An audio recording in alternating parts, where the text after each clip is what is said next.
로마서 14장 1절로 23절입니다.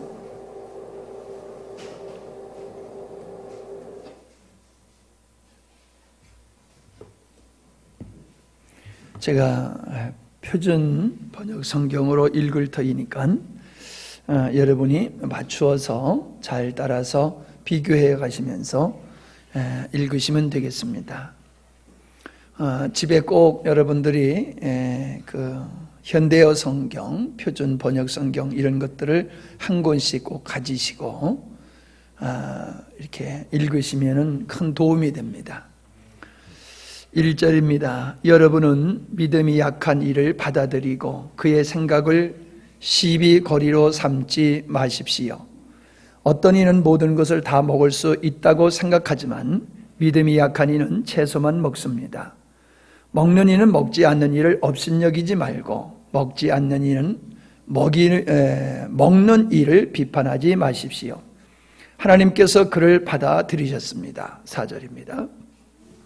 우리가 누구에게 남의 종을 비판합니까?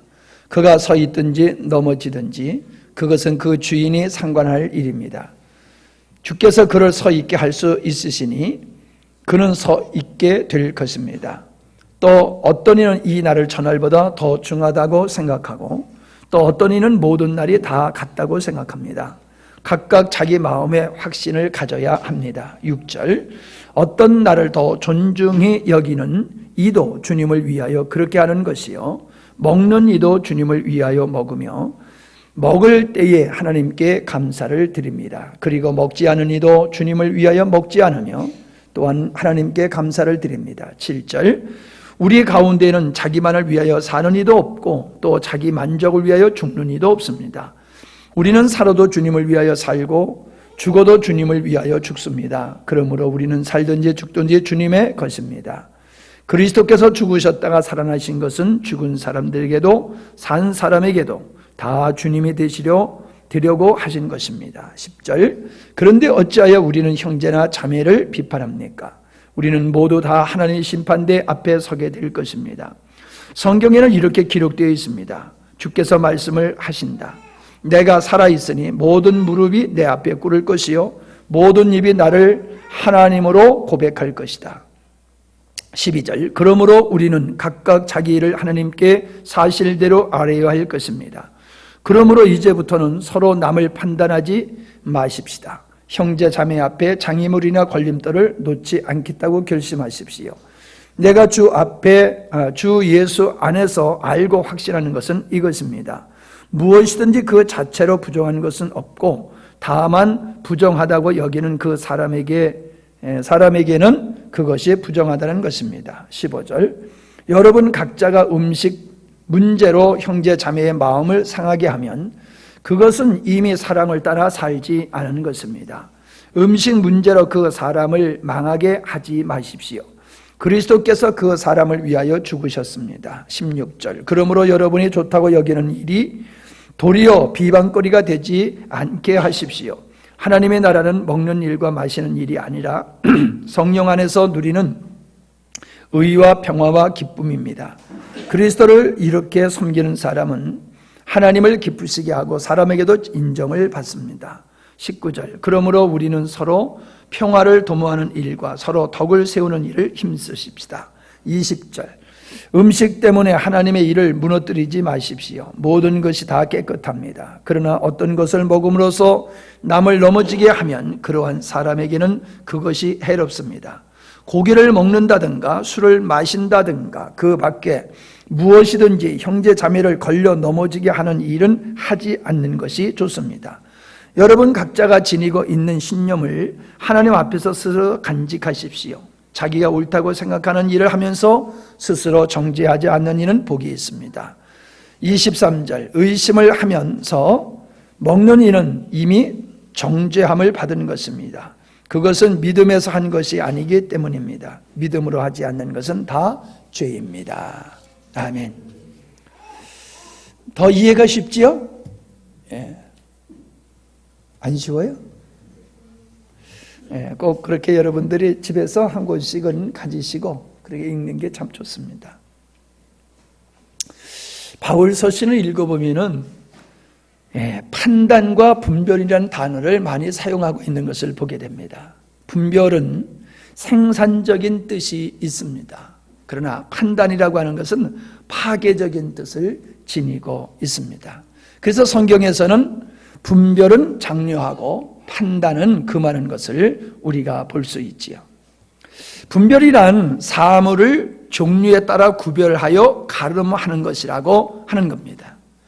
물건을 구별한다든지 사리에 맞는지 맞지 않는지를 구별한다든지 옳고 그름을 구별하고 결과의 원인을 살펴보는 것이 분별이라고 하는 것입니다. 우리는 분별을 잘 해야 됩니다. 그러나 판단은 어떤 것입니까? 판단은 흑백 논리로 어느 사물의 진위를 살핀 후에 정함을 뜻하는 것입니다. 이렇다라고 결론을 짓는 거지요.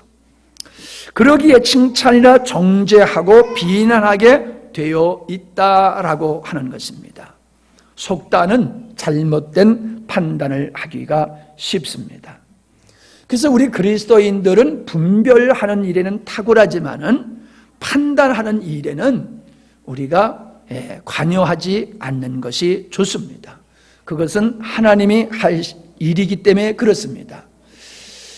예를 들어서 재판을 보면요, 검사는 이 사람은 이런 죄를 졌기 때문에 벌을 이만큼 줘야 됩니다라고 합니다. 그러면 판사는 재판할 때에 모든 정황을 보고서 검사가 구형한 대로 형을 내리기도 하지만은 감하기도 하고 더하기도 하고 그런 것을 우리가 볼 수 있습니다. 그래서 판단을 하는 것은 하나님이 하실 일이고 우리는 분별을 통해서 삶의 지혜를 얻고 바르게 살아가야 될 줄 믿습니다. 이 분별은 굉장히 중요한 거예요. 분별력이 약하면은 미혹받게 되어지고 분별력이 적으면은 오해하게 되어지고 분별력이 탁월할수록 삶의 지혜가 더 증가하게 되어지는 것을 보게 됩니다. 어린아이들은 분별력이 없어요. 원인을 찾지를 못해요. 그리고 생각이 짧은 사람은 분별하지 못하고 그냥 겉으로 드러난 어떠한 행위를 보고서 그냥 속단해버리고 결론을 내려버리는 이런 오류를 범하게 되어집니다. 그러나 성숙한 사람은 겉을 보지 아니하고 원인을 봅니다. 내면을 봅니다. 그래서 사람을 이해하기도 하고 왜 이런 일이 발생했는가를 알기도 하고 그래서 삶의 지혜를 얻고 보다 더 나은 삶을 살아갈 수 있는 게 분별력 있는 사람의 모습이라는 것입니다. 근데 오늘 말씀해 보니까는 비판하지 말라, 판단하지 말라는 겁니다. 비판하지 말라는 말씀이 나오고 있습니다. 3절에서는 판단하지 말라라고 말씀을 하고 있습니다. 이것은 바로 우리 그리스도인들이 살아가는 삶 속에서 형제와 형제들이 어떠한 자세로 살아가야지 되느냐라고 하는 것을 우리에게 보여주고 있는 말씀인 것입니다. 그런 말씀을 하시면서 어떤 예를 들고 있냐 하면은 음식의 문제를 놓고 얘기하고 절기의 문제를 놓고 이야기를 하는 것입니다. 어떤 사람은 그 당시에는 우상한테 제사를 지내고 시중에 이 고기를 파는 고기들이 상당히 많았습니다. 그래서 우리 그리스도인들이 이 고기를 제물로 드렸던 이 고기를 먹어야 되느냐 먹지 않아야 되느냐 이런 문제로 설왕설래 많은 이야기들이 있었던 것입니다. 이제 그것을 놓고 얘기하는 거예요. 또 절기라고 하는 것도 마찬가지거든요. 이제 구약에서는 전통적인 유대 절기를 쭉 지켜왔지만은 이제 예수 그리스도를 통해서 그 절기가 의미하고 있는 그 일을 십자가를 통해서 예수님이 완성하셨을 때에 더 이상 이 절기를 지켜야 되느냐 마늘어야 되느냐 하는 문제가 교회 안에 대두되었던 것입니다.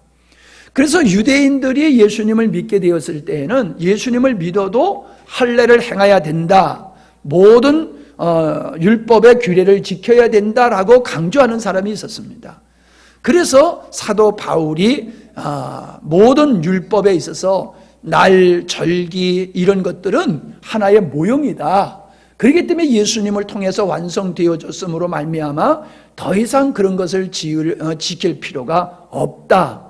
만약에 예수님을 믿으면서도 할례를 받아야 될 것 같다라고 하면은 내가 전한 복음은 헛된 복음이다라고 하면서 유대의 절기를 지키는 것은 의미가 없음을 말씀해주고 있습니다. 그런데 더욱이 이제 문제가 컸던 건 우상의 문제입니다. 그래서 어떤 사람은 그 우상 아무것도 아니야. 그러니까 우상에게 드렸던 그 제물을 먹는다고 해서 그게 뭐가 문제가 돼?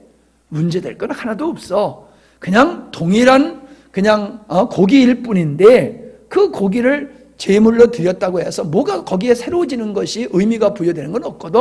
그러니까 그냥 먹어도 돼. 이래고 그냥 자유롭게 먹는 사람이 있는가 하면은 야, 그거 우상한테 제물로 드렸던 건데 그걸 어떻게 찝찝하게 먹느냐. 난 그런 것은 난 먹을 수 없다. 이래가지고 그걸 먹지 않은 사람들이 있었다는 거예요. 문제가 뭡니까? 지금 바울이 얘기하고 있는 것은 우상에게 드렸던 제물을 시중에서 사다 먹는 것이 그게 문제가 되느냐라고 하는 겁니다. 문제가 안 된다는 거지요. 근데 문제는 뭐예요? 문제가 안 되는 건데 그걸 문제 삼는 사람이 교회 안에 있다는 거예요. 예. 그런 걸 율법화 시켜가지고 이런 걸 먹으면 안 돼라고 주장하는 사람이 있는데 그런 사람에게 저 사람 믿음 없어서 저런 짓을 한다. 그러면서 무시해버리고 자신의 믿음을 따라서 그 행동을 하면은 안 된다라고 하는 겁니다. 그렇게 되어지면은 그 사람이 상처를 입게 되기 때문이다라고 하는 겁니다. 자, 우리가 여기서 이 문제를 놓고 생각해 봐야 될 것은 뭐냐 하면은 우상의 제물을 먹느냐 마느냐라고 하는 이 문제는 하나의 사례가 될 뿐입니다. 성경에서는 모든 것을 우리가 어떻게 살아야지 되는지 그걸 구체적으로 말씀을 다 해주지 않았습니다. 성경은 하나님의 창조의 의도가 어떻게 이루어져 나가야 되느냐, 이루어 나가고 있느냐라고 하는 그 구원사적인 측면과 하나님의 경륜을 적어놓은 것이기 때문에 우리가 믿음의 생활을 하면서 어떻게 행해야 되느냐라고 하는 것을 모든 것을 다 기록해 놓지는 않았다는 것입니다.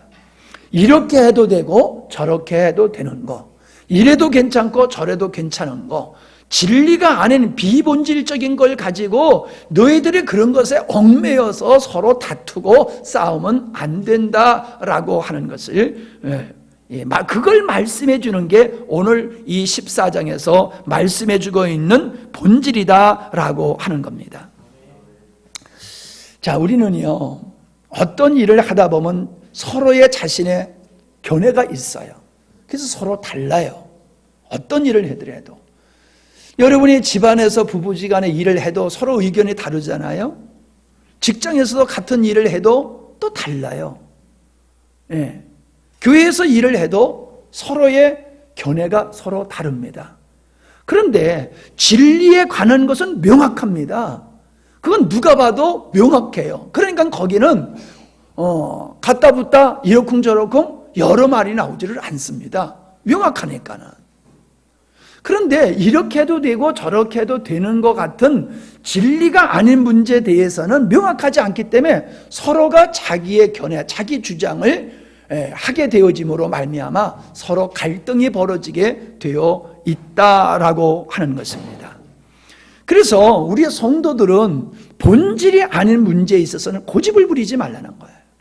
본질이 아닌 것에 대해서는 상처가 안 되도록 서로가 배려하는 차원에서 일을 해 나가야지, 본질이 아닌데 그 본질 아닌 거 가지고 서로 다퉈가지고 마음에 상처를 주고 서로 멀어지는 서먹서먹한 관계를 가질 필요가 없다라고 하는 겁니다. 네. 우리가요 어렸을 때는 빗자루질을요 바깥으로 하면 혼났어요. 바깥으로 빗자루질을 하면 복이 나간대요. 그래서 바깥에서 안쪽으로 마당을 쓸어야지 혼나지 않았어요. 옛날에는 우리 왼손으로 밥을 먹으면 큰일 났어요. 오른손으로 항상 밥을 먹어야 됐어요. 맞아요, 틀려요? 아니 옛날에 그랬는데 그게 맞아요, 틀려요? 그건 틀린 거지요. 아니, 왼손으로 재능이 있는 사람은 왼손을 먹으면 되는 거거든요. 근데 오른손으로 먹어야 된다고 생각하고 그 왼손으로 먹지 않는 사람, 왼손으로 쓰는 사람은 부모의 말을 아주 안 들은 사람이다. 부모가 잘못 가르쳤다. 이런 인식들이 있었어요. 그래서 그거 아무것도 아닌 거 가지고 법제와 율법화 시키고 오른손으로 안 먹으면 얼마나 혼나고 야단 맞고 그랬는지 몰라요. 예를 들어서 그렇다는 거예요. 여러분, 우리가 부엌에서 음식을 할 때도 마찬가지거든요. 어떻게 하든지 그거 상관없는 거예요. 근데 왜 사람들마다 이 음식을 하는 스타일이 있잖아요. 스타일이.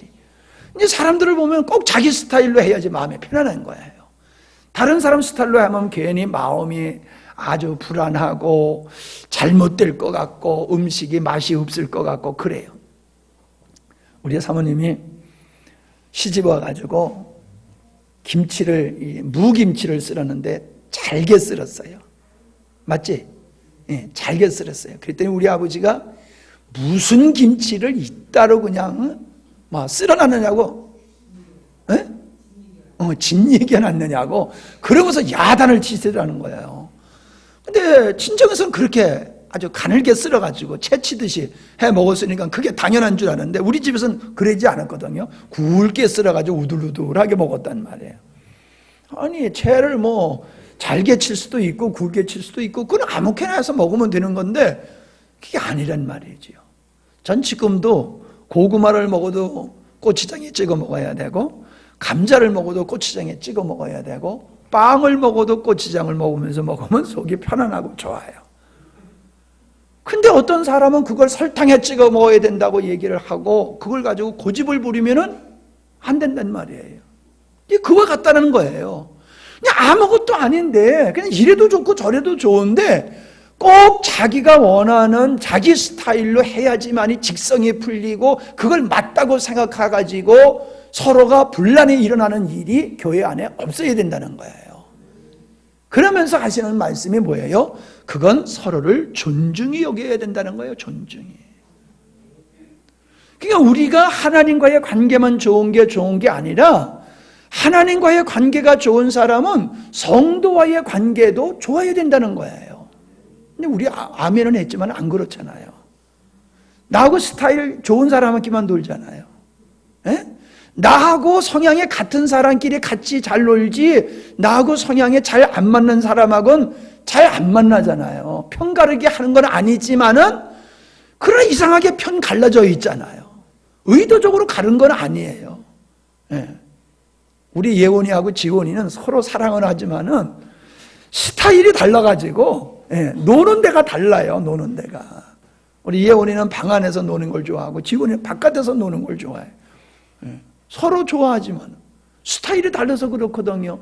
그렇다고 서로가 저는 무슨 계집애가 저래 막 이래거나 저건 지가 공주라고 말이야 지금 저래 이러면은 이게 원수가 되는 거란 말이에요. 우리가 알잖아요. 그거는 애들은 그러면서 야 그러면 안 되는 거야 서로 다르니까 그러는 거야 라고 하면서 우리는 어때요? 우리끼리는 안 그래요. 서로 좋은 사람끼리 만나고 밥을 먹어도 잘 통하는 사람끼리만 먹고 그래서 끼리끼리 교회 안에 파당이 생기는 거예요. 일부러 파당을 지으려고 그래서가 아니라 편한 사람끼리만 지나고 나하고 성향이 다른 사람은 배척을 하게 되는 거예요. 우리는 배척한다고 생각 안 하죠? 근데 은연중에 나도 모르게 나와 성향이 다른 사람은 배척하게 되어 있어요. 심각하게 나가면요, 어떤 지식 때문에, 삶의 수준 때문에, 그래서 서로 갈려지는 그런 경우가 도시교회 가면은 많이 있어요. 그래서 어느 교회 가면은 어느 대학 나온 사람들, 주류를 이루고 있고, 어느 교회 가면은 경상도, 주류를 이루고 있고, 그러니까 전라도는 비주류야, 이제 그렇게 되면은. 또 어느 교회 가면은 목사님이 어느 대학 나왔더라. 그러면 또 그쪽에 사람들이 모이고 성향이 그런 사람들끼리 모여서 교회가 형성되어지는 경우가 있어요. 그러면요, 그런 교회는요, 다른 사람이 거기 들어가지를 못해요. 발을 붙이지 못해요. 이게 오늘날 교회의 엄청난 문제예요. 나하고 성향이 다르고 지식과 소유와 사회적인 지위가 다르다 할지라도 우리는 존중하는, 형제로 존중하는 마음으로 대해야 될 줄로 믿습니다. 절대로 교회 안에서 사회적인 지위가 교회 안에서도 그대로 적용되면 그 교회는 망하는 거예요. 예를 들어서요, 대통령이 교회에 와도 대통령의 장로면 장로고 집사면 집사야지 교회에 와서도 대통령이 돼버리면 안 되는 거예요. 군수가 우리 교회에 나온다. 그러면 군수가 군수로서 대접을 받으면 안 돼요. 성도로서 대접을 해야 되는 거예요. 아멘? 본인도 자기 교회에 나오면은 계급장 다 떼고 그냥 성도로서 생활을 해야 되는데, 사회적인 지위를 가지고 나와가지고 내가 사회적에서 이렇게 지도력이 있는 사람인데 왜 교회에서 나를 안 알아주는 거야? 이런 사람들 때문에 교회가 세속화되어지는 거지요. 교회는 세상법으로 이 교회가 유지되어지는 게 아니잖아요. 하나님과 하나님의 말씀 토대 위에서 교회가 세워져야 되는데, 세상적인 개념을 교회 안으로 도입하다 보니까는 세상의 윤리, 세상의 가치관, 세상의 전통, 유전, 상식 이런 것들로 교회가 운영이 되어져 버리니까는 이게 목사님이 완전히 그냥 독주하는 것 같고 목사님이 마음에 안 드는 거예요. 여러분, 어떻게 보면요, 목사님이 하나님께 가까이 가면 갈수록 목사님은 독주하는 경향이 많아요. 그런 경향이 많아요. 민주주의적이라고 교회를 운영하는 사람일수록 하나님에 대한 그 지위와 역할이, 비중이 떨어지는 것을 보게 돼요. 우리는 철저하게 하나님 독재가 되어야 될 줄 믿습니다. 교회는 이 표현을 잘못된 표현인데 독주라고 하는 게 맞겠죠. 독재라고 그러면 좀 그렇고. 교회는 오직 하나님의 유일하신 존재예요. 그러니까 유일하신 존재이신 그분을 따라가는 목사님이 모습이 어떻겠어요? 모세가 민주적이라고 보이세요? 아주 독주했다고 보세요? 철저하게 모세는 독주했잖아요. 그런 거예요. 모세가 성향이 그래서 그렇게 한 게 아니라, 모세가 철저하게 하나님께 예속되어 있다 보니까 하나님이 시키는 대로 하다 보니까는 그게 독주로, 독재같이 그렇게 보였던 거예요. 이해하십니까? 예. 그것을 우리가 이해를 해야지 됩니다. 그래서 우리는 받아들여야 돼요. 존중해야지 돼요. 다르다고 거저서는 아니 될 줄 믿습니다.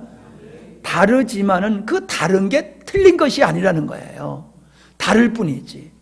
예. 다를 뿐이지. 손의 역할이 다르고 발의 역할이 다를 뿐이지 몸의 지체는 같듯이 그렇다라고 하는 것입니다.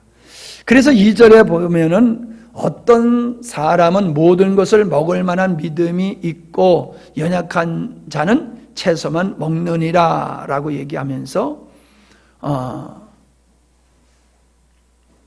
1절이요. 믿음의 연약한 자를 너희가 받되라고 말씀하고 있죠. 너희가 받되. 믿음이 연약한 자를 받다, 받아들이다. 반대말은 거절하다잖아요. 근데 3절의 말씀해 보니까는 업신여기지 말라, 그렇게 말씀하고 있음을 보게 되어집니다. 먹는 자는 먹지 않는 자를 업신여기지 말고, 업신여기지 말라라고 하는 말은 제외시키지 말라라고 하는 뜻을 포함하고 있는 거예요. 그러니까 판단함으로 내 의견과 다르다고 제외시키고 거절하지 말고, 그것이 본질이 아닐 경우에는 그 사람과 화합하고 평화를 누리는 쪽으로, 덕을 세워가는 쪽으로 일을 처리를 해야지, 자기가 선배라고, 자기가 선임자라고, 자기가 나이 많다고, 내가 장로고 권사니까, 내가 목사니까 내 뜻대로 해야지 돼, 그러면 안 된다는 거예요. 내가 옛날 같았으면 난리가 났었을 거예요. 주일날 나무를 잘라내는데 보니까는 너무 짧게 잘라놨어. 나는 그걸 기르느라고 그냥 고생을 했는데 자르긴 잘 잘랐어. 근데 너무 잘라버렸어. 그걸 보자마자 가슴이 철렁하는 거야. 왜 저렇게 잘랐지? 한 층만 더 놔뒀으면 참 좋았을 텐데. 그러면서 내가 그렇게 생각했어요. 저거 자르신 어떤 집사님은, 누가 자른지 몰라 난 지금도. 저걸 자르신 집사님은 저렇게 나지막한 게 좋게 보였는가 보다. 근데 내가 봤을 때는 그것보다는 한층이 더 있는 게 훨씬 좋아 보였거든. 그래서 내가 그냥 마음을 바꿨어요. 저걸 자르신 분은 저것이 아주 아담하게 그렇게 보였나 보다. 그러니까는 이래도 좋고 저래도 좋은 거 아니에요. 목사님이 이렇게 바꿔줬어. 옛날 같았어 봐. 누가 허락도 없이 잘라가지고 이렇게 그냥 볼품없이 잘라놨냐고 내가 야단을 쳤을 거예요. 본질이 아니란 말이에요. 보는 사람의 견해에 따라서 여기 아름다울 수도 있고 이렇게 아름다울 수도 있고. 일을 맡겨놨으면 맡겨놨으면 알아서 하도록 해야 되죠. 아멘이잖아. 그러니까 그냥 북에서 어떻게든지 나는 뭐라고 안 그래. 그냥 잘 먹을 테니까 알아서들 하세요. 그냥 이해가 되시죠? 자, 우리가 받아들이지 못한다라고 하는 것은 결국 분리를 의미하는 거예요. 적을 삼는다는 거예요. 적으로 삼는다는 거예요. 아주 의도적으로 대적하는 그런 것은 아니지만은 내가 받아들이고 내가 하나 되는 공동체를 이루지 못하면 실질적으로는 배척하는 것은 적으로 삼는 것 같고 분리를 주장하는 것과 같고 그것은 하나님의 의도와는 전혀 다르다라고 하는 것입니다. 아멘. 우리는 본질이 아닌 것에 대해서는 그리고 어떤 일이든지 나를 기준으로 해서 생각하면 안 돼요. 나를 기준으로 해서 생각하지 말고 너를 기준으로 생각하고 하나님을 기준으로 생각해야 될 줄 믿습니다. 그러니까 목사님이 거울을 달면 어떻게 달겠어요? 목사님의 기준으로 하면 이만큼 올려 달아요. 근데 사모님 기준으로 하면 어때요? 내려야 돼요. 자, 우리 집 싱크대가 나한테 맞췄을까요? 사모님한테 맞췄을까요? 당연하잖아요. 사모님한테 맞추는 거예요. 그냥 너에게 맞추는 거예요. 본질이 아닌 건 너에게, 필요한 사람에게, 전문가에게 그 사람에게 맞추고 나가면 되는 거예요. 근데 본질은 뭐예요? 주님이에요. 본질에서도 내가 목사니까, 내가 권사니까, 내가 회장이니까 그걸 주장하면 안 돼요. 본질에 있어서는 주님이 말씀이 기준이 될 줄로 믿습니다. 서로 다른 의견이 나오면 어떻게 해야 돼요? 누구 의견이 맞는가를 찾아야 돼요? 아니에요. 주님이 어떻게 생각하실까? 하나님은 어떻게 말씀하시고 있는가? 그걸 서로가 돌아봐야지 내 주장이 맞다고 자꾸 성경 이것저것 끌어다 대고 막 그냥 고집을 부리면 안 되는 거예요. 우리는 주님의 말씀이 우리 삶의 기준, 판단의 분별의 기준이 되어야 될 줄로 믿습니다. 자, 우리는 형제자매를 비판하지 말고 판단하여서는 안 되는 이유가 있어요.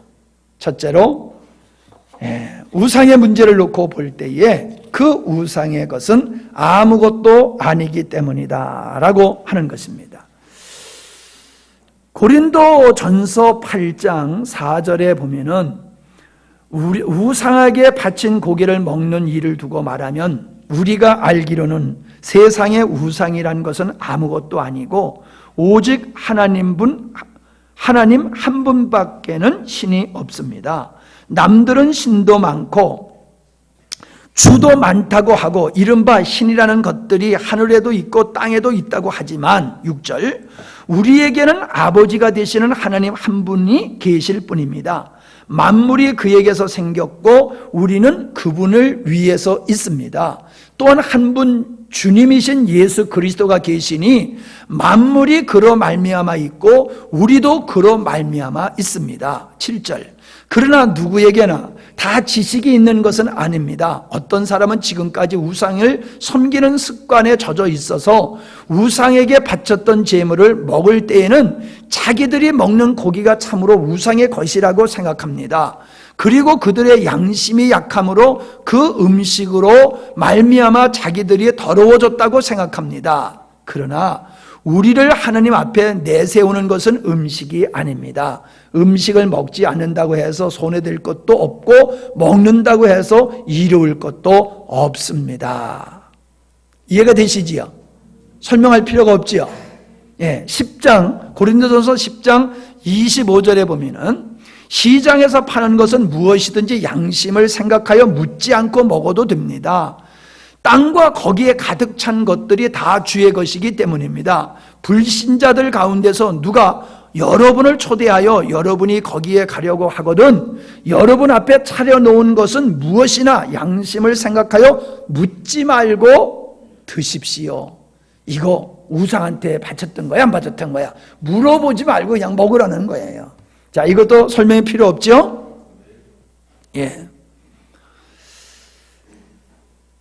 우리는 음식이 우리를 세우는 것이 아니라는 거예요. 그리고 그 음식이 우상하게 드렸다고 해서 그것이 우상의 것이 아니고 그걸 먹는다고 해서 내가 더러워지는 것도 아니라는 거예요. 그러므로 믿음이 있는 사람은 먹어도 되고 믿음이 없는 사람은 꺼리끼니까 안 먹어도 된다는 거예요. 먹어서 뭐 좋을 일도 없고 안 먹었다고 큰일 날 일도 없고 그런데 왜 그것 가지고 싸우느냐. 그거는 하나님의 나라를 세우는 일에 절대로 도움이 안 된다. 그렇게 말씀을 하고 있는 겁니다. 자, 그런데 우리는 또 판단해서는 안 되는 이유가 있는데 덕을 세우기 위해서는 판단하지 말아야 된다는 거예요. 자, 고린도전서 8장 9절로 13절을 제가 또 읽을게요. 잘 들으세요. 고린도전서 8장 9절로 13절입니다. 그러나 여러분에게 있는 이 자유가 약한 사람들에게 걸림이 되지 않도록 조심하십시오. 어떤 약한 사람이 지식을 가진 여러분 가운데 누가 우상의 신당에 앉아서 먹는 것을 보면 그 양심에 용기가 생겨서 그를 본떠서 우상에게 바친 고기를 먹게 되지 않겠습니까? 그러면 그 약한 신도는 여러분의 지식 때문에 망합니다. 그리스도는 그 약한 신도를 위해서 죽으셨습니다. 이렇게 여러분의 형제 자매들에게 죄를 짓고 그들의 약한 양심을 상하게 하는 것은 그리스도에게 죄를 짓는 것입니다. 그러므로 음식이 나의 형제 자매를 걸어서 넘어지게 하는 것이면 나는 그들 가운데 어느 한 사람이라도 걸려서 넘어지지 않게 하기 위해서 평생 고기를 먹지 않겠습니다. 이게 바울의 신앙 고백이에요. 나는 먹을 수 있는 자유와 믿음이 있어. 그러나 믿음이 없는 사람이 나의 내 믿음의 행위 때문에 걸려 넘어지는 사람이 있다고 하면 나는 그렇게 할 수 없어. 왜? 그를 위해서 예수님이 십자가에 못 박혀 죽으셨는데 내가 그를 실족하게 한다라고 하면 말이 되느냐? 그러니까 나는 그렇다라고 하면 평생 고기를 먹지 않겠다라고 말하고 있는 겁니다. 자, 여러분, 담배 피는 게 죄가 아닙니다. 술 먹는 것도 죄가 아닙니다. 근데 우리나라에서는 담배를 피면은 술을 먹으면은 절대로 안 된다라고 하는 분물률이 있습니다. 예, 왜? 담배와 술이 우리에게 끼치는 해악을 알고 있기 때문에 그렇습니다. 그렇기 때문에 목사는 평생 가도 술을 안 먹습니다. 예, 제가 혹시 막걸리 한 잔을 하는 걸 보면은 절대 실족하지 마시기 바랍니다. 예, 그게 죄는 아니에요. 그러나 그것 때문에 다른 사람이 실족할까봐 목사는 그런 걸 하면 안 되는 거예요.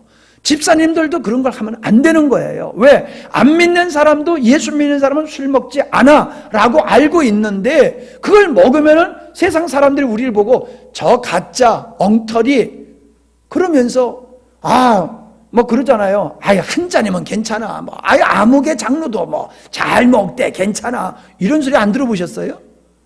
그러니까 이걸 그냥 먹으면 괜찮은 건데 그거를 완전히 그냥 먹어도 괜찮다 하니까 방탕해 버리는 거예요. 그래서 지나치게 먹어버리는 거지요. 습관적으로 먹게 되어지고 중독이 되도록 먹어버리게 되는 거지요. 한 잔 먹는 거야 문제될 거 없어요.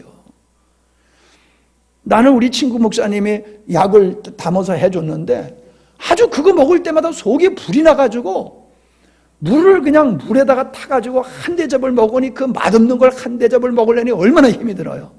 그래서 다 못 먹고 지금 그냥 냉장고에다 그냥 놔두고 있는데,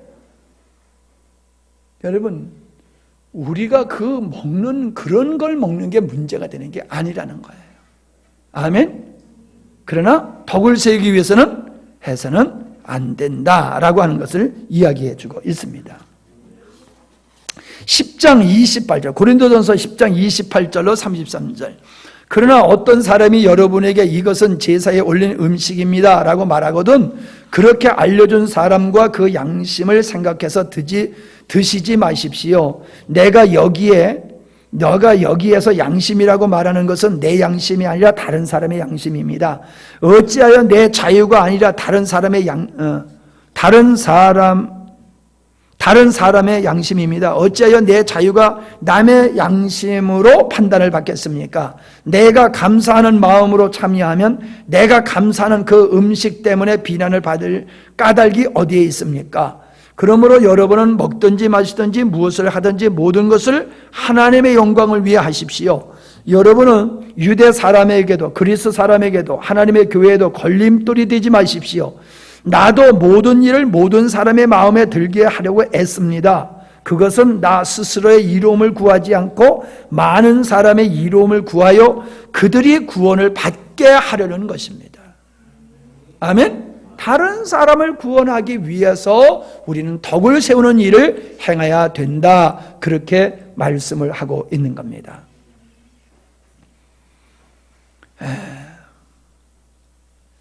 그런데 우리가 고린도전서 10장 14절로 24절에 보면 우상 숭배하는 일에 대해서 나옵니다. 귀신의 자녀에 참여하는 것, 하나님의 자녀에 참여하는 것을 놓고서 우리가 하나님의 잔을 마시면 하나님과 하나 되는 거고 귀신의 잔을 마시면 귀신과 하나 되는 것이다. 그렇기 때문에 절대로 귀신의 잔에 참여해서는 안 된다라고 말씀하고 있습니다. 이건 무슨 얘기냐 하면은 음식에 대한 얘기가 아닙니다.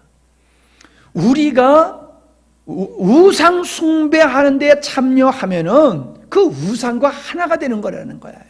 하나님께 예배를 드리면 하나님과 하나 되는 거고 귀신에게 제사 지내는데 우리가 동참하면은 귀신과 하나가 되는 거라는 거예요. 그러니까 섬기는 대상과 하나가 되는 것이라는 거예요. 여기서 잔이라고 하는 거니까는 먹는 문제로 생각하기가 쉬운데 제가 생각하기에는 먹는 문제가 아니라 그 예배에 참여했느냐 제사에 참여했느냐라고 하는 것에 대한 것, 그것입니다. 그러니까 우리가 구슬을 하는 데 가서 같이 동참하면은 그건 우리가 구슬 섬기는 거하고 똑같은 거예요.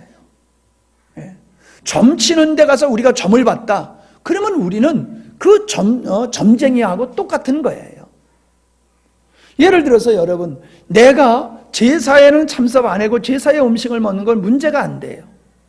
근데 내가 제사에 참석해버렸다라고 하면은 그건 내가 귀신과 하나가 되는 것이 돼버리는 거예요. 그래서 음식의 문제는 우상에게 제사 지내는 음식에 대해서는 그건 뭐 상관없다라고 얘기하지만은 우리가 그 귀신의 잔에 참여한다라고 하는 것, 귀신을 경배하고 귀신을 섬기는 일에 참여하는 것은 귀신과 하나 되는 것이다. 그래서 우리 교회 보면요, 집사님들이 이제 예를 들어서 부모님들이 제사를 강요하는 경우가 있잖아요. 그러면요, 이번에도 서울 갔더니 집사님이 그래요. 아빠가 방언을 해줘야 되는데 아빠가 뭐라고 그러냐면 안수 집사인 아빠가 뭐라고 그러냐면, 야, 할머니 돌아가실 때까지는 그냥 제사 지내자 이런다는 거예요. 할머니 돌아가실 때까지는. 나는 이거는 그거 갖고 똑같은 거거든요. 신사참배하는 게 죄냐 아니냐? 죄인 건 맞아.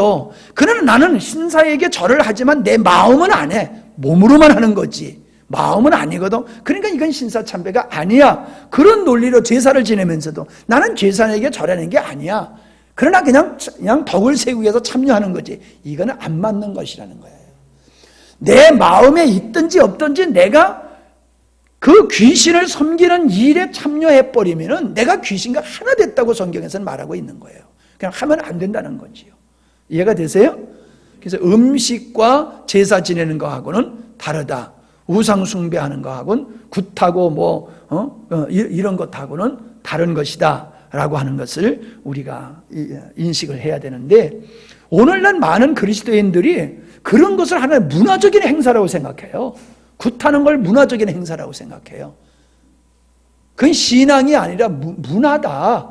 그냥 하나의 문화의 행위다라고 생각합니다. 아닙니다. 그건 문화를 가장한 많은 사람들을 미혹으로 이끄는 사단의 괴계이지 절대로 그냥 문화 행사가 아니다. 그건 우상 숭배다라고 하는 것을 우리가 철저히 인식을 해야 될 줄로 믿습니다. 그래서 이 제사 문제 이 음식의 문제나 날, 여기 6절에 보면 날에 대한 문제가 나오죠. 5절 6절 절기라는 거예요. 절기. 이 절기를 그러니까 이제 안식일 날 예배를 드려야 되느냐, 주일 날 예배를 드려야 되느냐, 이게 초대교회는 상당히 이게 문제가 됐던 것이었어요. 항상 안식일 날 예배를 드렸었단 말이에요. 제사를 드렸단 말이에요. 그러니까 이제 부활하신 예수님을 예배를 해야 되는데 이게 안식일 날 해야 되는 건지 주일 날 해야 되는 건지 이게 이제 헷갈리는 거예요. 성경에서는 주일 날 해라 이렇게 하나님께서 명령하신 적은 없잖아요. 그냥 사도들이 예수님이 부활하신 날, 예수님의 부활을 기념해서 그날을 모여서 우리가 예수님이 부활한 날, 그날을 주일이라고 얘기하고 그 주일날 우리가 예배를 드리잖아요. 우리가 주일날 예배를 드려요. 근데 성경에서는 사실 주일날 예배를 꼭 드려야 된다라고 말하고 있지는 않잖아요. 그렇다고 안식일날, 토요일날 드려야 된다 이렇게 또 못 박은 것도 아니고 율법은 그렇게 말하고 있지만 무슨 얘기예요? 그럼 이렇게 생각해 봅시다. 여기는 낮이고 우리 반대편은 지금 뭐예요? 밤이잖아요. 새벽이잖아요. 우리는 밤에 들어가면 그쪽엔 새벽이고 정반대잖아요. 날짜가 세 개가 똑같아요? 시간이 똑같아요? 지구가 둥글기 때문에 시간이 다르고 날짜가 다르잖아요. 오늘은 여기 우리가 주일이지만 저쪽은 토요일이에요. 우리가 먼저 가잖아요. 저쪽은 나중 오잖아요. 그럼 우리는 주일이고 저쪽은 주일이 아니란 말이에요. 그럼 우리는 주일을 지키고 저들은 주일을 안 지키니까 저들이 잘못이에요? 그러니까 이거를 날에 대해서 너무 신경 쓰는 거는 옳지를 않다는 거지요. 중요한 것은 뭐냐 하면은 그 절기가 말하고 있는 그 영적인 의미, 즉 6월절이라고 하면 예수님의 죽으심을 얘기하는 거잖아요. 안식일이라고 하는 것은 우리가 그리스도 안에서 제사 안 받고 그리스도 안에서 누리를 평안을 안식일로 이렇게 누리고 있는 거잖아요.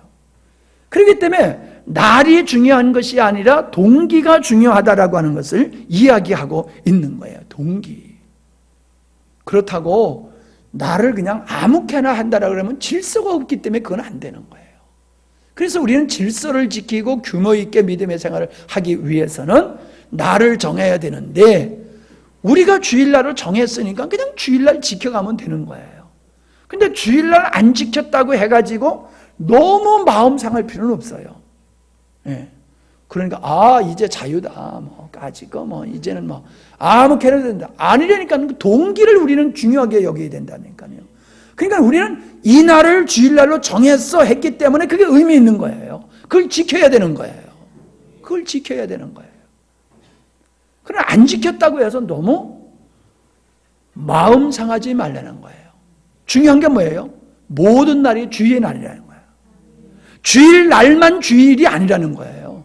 모든 날이 주일이야. 근데 그 모든 주의 날 중에서 한 날을 정해서 우리는 그 날을 하나님 앞에 예배드리는 날로 구별한 거예요. 아멘? 우리는 주일에 묶이지 않을 수 있는 사람이면 모든 날을 주의 날로 확실히 믿는 사람이 되어야 돼요.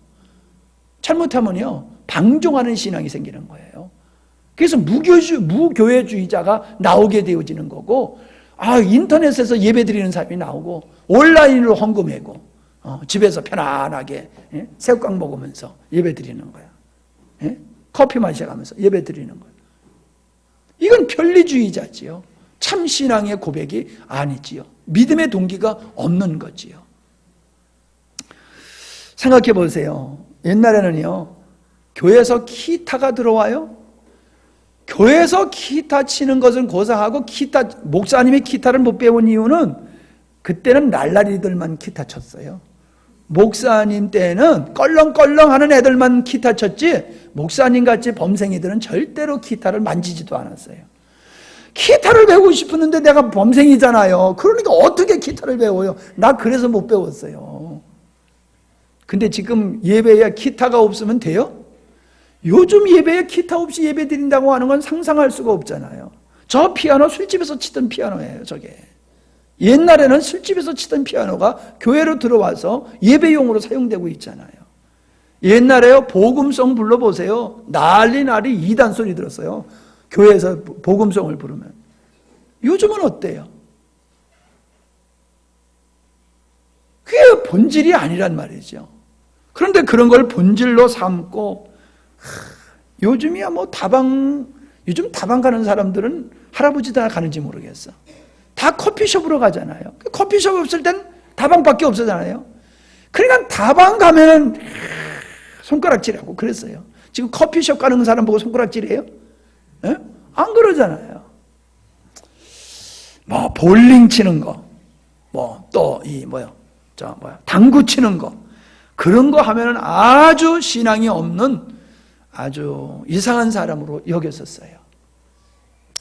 이런 것들이 교회 안에 비본질적인 것들을 본질로 여기면서 서로가 갈등을 빚었었던 것인데, 중요한 것은 우리가 주님을 예배하는 데는 기타를 동원할 수도 있고, 피아노를 동원할 수도 있고, 드럼을 동원할 수도 있고, 밴드를 동원할 수도 있고, 얼마든지 할 수 있는 거예요. 근데 교회 안에서 사용하는 악기는 무엇이다 이렇게 정하는 것은 틀렸다라고 하는 것이지요. 저는 여러분들이 예배 드릴 때는 주일날이면은 정장을 하고 예배 와서 드리는 것을 저는 원합니다. 왜? 한국인의 정서이기 때문에 그런 거예요. 근데 외국 목사님들은 목사님조차도 반바지 입고 티 입고 나와서 설교를 해요. 문제가 안 돼요. 왜?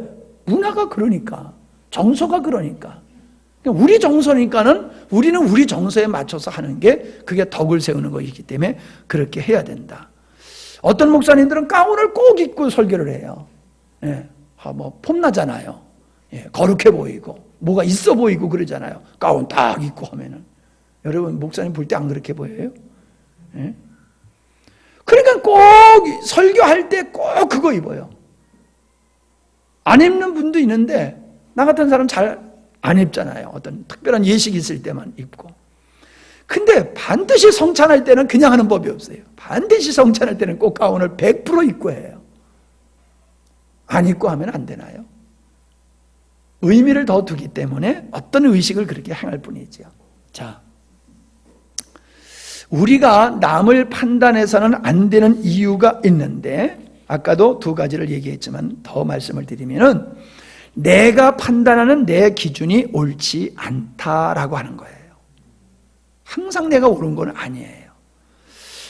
고린도전서 4장 3절로 5절에 보면, 너희에게나 다른 사람에게나 판단받을 것이 내게는 매우 작은 일이라도 나도 나를 판단하지 아니하노니 내가 자책할 아무것도 깨닫지 못하나 그러나 이를 인하여 의롭다고 할 수도 없다.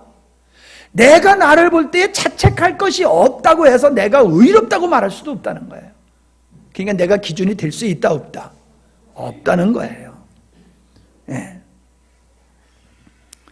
그래서 다만 나를 판단하시는 이는 주시니라. 그러므로 때가 이르기 전 곧 주께서 오시기까지 아무것도 판단하지 말라.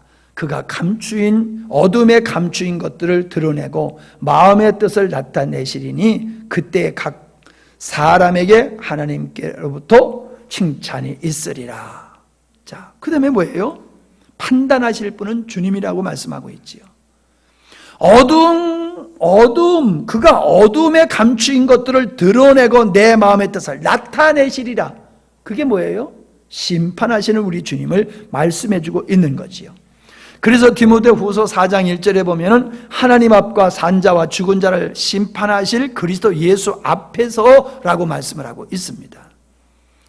판단하실 주님은 지금 교회를 세우는 일을 하고 계세요. 장차 판단하고 심판하실 그분은 지금 믿는 자들을 세우시는 일을 하고 계시는 거예요.